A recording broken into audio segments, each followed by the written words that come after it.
Hello everyone, welcome to our YouTube channel Akanksha ji. सब आज की इस वीडियो में हम लोग देखेंगे 7th क्लास का ज्योग्राफी। देखिए, हम 6th क्लास का पूरा कंप्लीट कर चुके हैं, पूरा एनसीईआरटी। अब हम 7th का देखेंगे, क्योंकि जितने भी सीटेट में क्वेश्चंस आते हैं ना, तो पूरे यही एनसीईआरटी से ही आते हैं। इतना तो आपको पता है, लेकिन सबसे ज़्यादा क्वेश्चन जो आते हैं ना, वो ज्योग्राफी से आते हैं। आप देख लेंगे प्रीवियस ईयर भी जो मैं करवा रही हूँ। तो देखते हैं, ये जो हमारा पहला चैप्टर है, इसका नाम है पर्यावरण। अगर वीडियोस पसंद आ रहा हो तो प्लीज़ वीडियो को लाइक करिएगा, कमेंट करके बताइएगा वीडियो कैसा है। देखो, लंबी छुट्टियों के बाद रवि स्कूल जा रहा था। तब उसने देखा कि उसके स्कूल के निकट खेल के मैदान में खुदाई हो रही थी। रवि कोई बच्चा है, वो जैसे उसकी मान लीजिए गर्मी की छुट्टी हुई है, उसके बाद वो जा रहा था, खेल का मैदान देखा, उसके स्कूल के पास थी, फिर उसकी खुदाई हो रही थी। वही एक मैदान उनके खेलने के लिए वहाँ पर था। वही जो एक मैदान था, वही मतलब ये लोग उसी पे खेलते थे, और अब उसी की खुदाई होने लगी। लोगों ने बताया कि वहाँ अनेक फ्लैटों वाली एक बड़ी इमारत बनेगी। जब रवि को समझ में आया कि मुलायम घास और गेंदे के फूल एवं तितलियां वाला विशाल मैदान अब हमेशा के लिए नष्ट हो चुका है, तो उसकी आंखों में से आंसू छलकने लगे। उसने यह बात अपने सहपाठियों को बताया। सुबह की सभा में प्रधानाचार्य ने बहुत ही उदासी से कहा, देखो कैसे हमारा पर्यावरण बदल रहा है। अब यहाँ से देखिए स्टार्ट होता है। कक्षा में पहुंचकर रवि ने अपने शिक्षक से पूछा, पर्यावरण क्या है?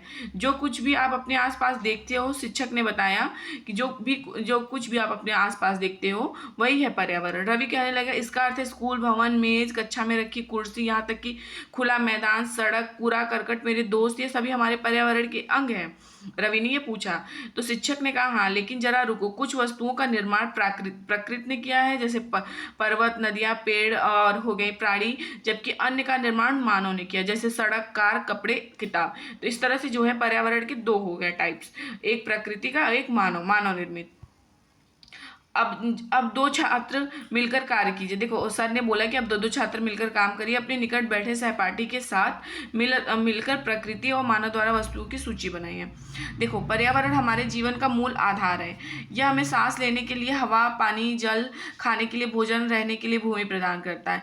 मानव इस प्राकृतिक पर्यावरण में कैसे परिवर्तन करता है? कार का धुआं वायु को प्रदूषित करता है, पानी को पात्र में एकत्रित किया जाता है, भोजन को बर्तनों में परोसा जाता है और भूमि पर कारखानों का निर्माण होता है। मानव कार्य मील कारखानों एवं बर्तनों का निर्माण करता है। इस प्रकार से मानव प्राकृतिक पर्यावरण में परिवर्तन करता है। देखो, ये हमारा यहाँ से ये पर्यावरण के घटक होते हैं, दो घटक हो गए, मानव निर्मित हो गए, प्राकृतिक। अब प्राकृतिक में जैसे वायुमंडल हो गया, जल मंडल हो गया, स्थल मंडल हो गया, और ये हमारा जैव मंडल हो गया। ठीक है ना, ये इसके सब टाइप्स हो गए। मानव निर्मित में हो गए उद्योग, स्मारक, सड़क हो गई, पुल हो गई, पार्क हो गई, इमारत हो गई, ये सब मानव निर्मित हो गई हैं। जीवी क्या है? देखो, जीवी जो होते हैं ना, जीवी सजीव प्राणियों का संसार, जैसे पादप एवं जंतु। अजीवी निर्जीव पदार्थों का संसार, जैसे स्थल। ऊपर के वार्तालाप से आप समझ गए होंगे, किसी भी जीवित प्राणी के चारों ओर पाए जाने वाले स्थान, वस्तु एवं प्रकृति को क्या कहते हैं हम? पर्यावरण। यह प्राकृतिक एवं मानव निर्मित परिघटनाओं का मिश्रण है। प्राकृतिक पर्यावरण में पृथ्वी पर पाई जाने वाली जीवित तथा अजीवित दोनों परिस्थितियां सम्मिलित हैं, जबकि मानवीय पर्यावरण में मानव की परस्पर क्रिया और उनकी गतिविधियां, उनके द्वारा बनाई गई रचनाएं जो हैं वो सम्मिलित हैं। देखो, पर्यावरण जो है यानी इन्वायरमेंट शब्द की उत्पत्ति फ्रेंच शब्द एनवार रोनेर एवं से हुआ है, जिसका अर्थ क्या है? पड़ोस है। जिसका अर्थ क्या है? पड़ोस, एनवायरोनेर। प्राकृतिक पर्यावरण क्या है? भूमि, जल, पेड़ पौधे, जीव जंतु मिलकर प्राकृतिक पर्यावरण बनाते हैं। स्थल मंडल, जल मंडल, वायुमंडल, जैव मंडल से आप पहले ही परिचित होंगे। आइए अब इनके संबंध में कुछ और तथ्यों की जानकारी प्राप्त करते हैं। पृथ्वी की ठोस परपटी या कठोर ऊपरी परत को स्थल मंडल कहते हैं। यह चट्टानों एवं खनिजों से बना होता है एवं मिट्टी की पतली परत से ढका होता है। यह पहाड़, पठार, मैदान, घाटी आदि जैसे विभिन्न स्थलाकृतियों वाला विषम धरातल होता है। यह स्थलाकृतियां महाद्वीपों के अलावा महासागर की सतह पर भी पाई जाती हैं। स्थल मंडल वह क्षेत्र है जो हमें वन, कृषि और मानव बस्तियों के लिए भूमि, पशुओं को चरने के लिए घास, स्थल प्रदान करता है। यह खनिज संपदा का एक स्रोत है, ये जो स्थल मंडल है हमारा। जल के क्षेत्र को जलमंडल कहते हैं। जल के क्षेत्र को हम लोग क्या बोलते हैं? इसके नाम से पता चल रहा है, जलमंडल कहते हैं। यह जल के विभिन्न स्रोत जैसे नदी, झील, महासागर, समुद्र आदि विभिन्न जलाशयों को मिलाकर बनता है। यह सभी प्राणियों के लिए आवश्यक है। पृथ्वी के चारों ओर फैली वायु की पतली परत को वायुमंडल कहते हैं। ये देखो, क्वेश्चन बहुत पूछता है। पृथ्वी के चारों तरफ, मान लीजिए पृथ्वी हो गई, इसकी चारों तरफ पतली सी जो फैली हुई है परत, उसको क्या बोलते हैं? वायुमंडल कहते हैं। पृथ्वी का गुरुत्वाकर्षण बल अपने चारों ओर वायुमंडल को थामे रहता है। पृथ्वी का जैसे ये गुरुत्वाकर्षण बल है ना, अपने चारों तरफ किसको थामे रहता है? वायुमंडल को। यह सूर्य की झुलसाने वाली गर्मियों व हानिकारक किरणों से हमारी रक्षा करती है, जैसे पराबैंगनी किरणें हो गई।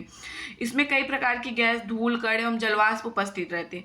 वायुमंडल में परिवर्तन होने से मौसम एवं जलवायु में परिवर्तन होता है। अब आता है पादप एवं जीव जंतु मिलकर जैवमंडल तथा सजीव संसार का निर्माण करते हैं। यह पृथ्वी का वह संकीर्ण क्षेत्र है जहाँ स्थल, जल, वायु मिलकर जीवन को संभव बनाते हैं। अब परितंत्र क्या है?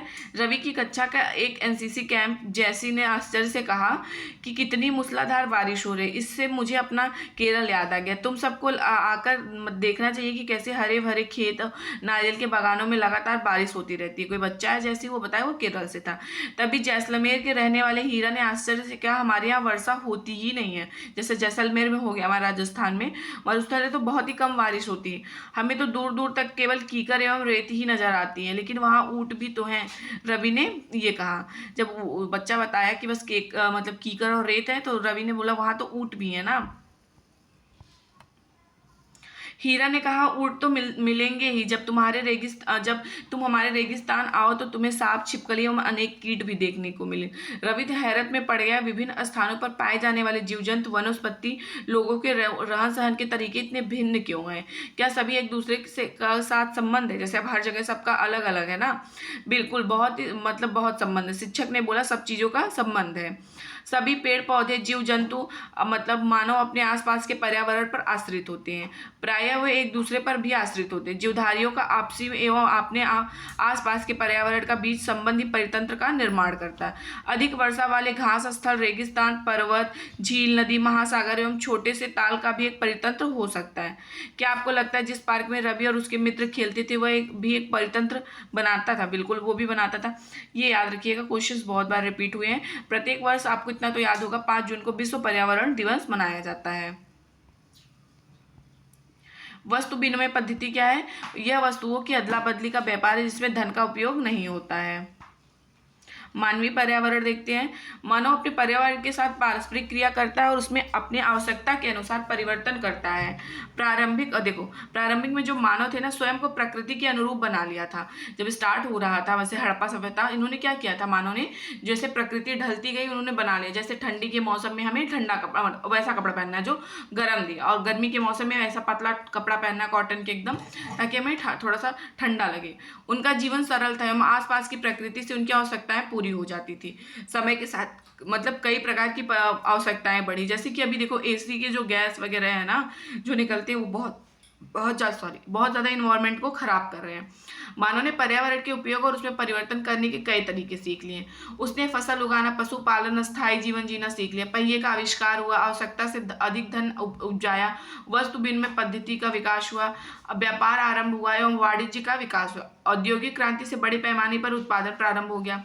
परिवहन में तेज गति से प्रारंभ हुआ। सूचना क्रांति से पूरे विश्व में संचार सहज और द्रुत हो गया। क्या आप जानते हैं कि गर्मी में रसीला तरबूज और सर्दी में भुनी हुई मूंगफली खाना क्यों पसंद है? देखो, तरबूज तो बहुत पसंद है गर्मियों में खाना, और वही हम लोग ठंडी में क्या बोलते हैं? मूंगफली खाना पसंद करते हैं।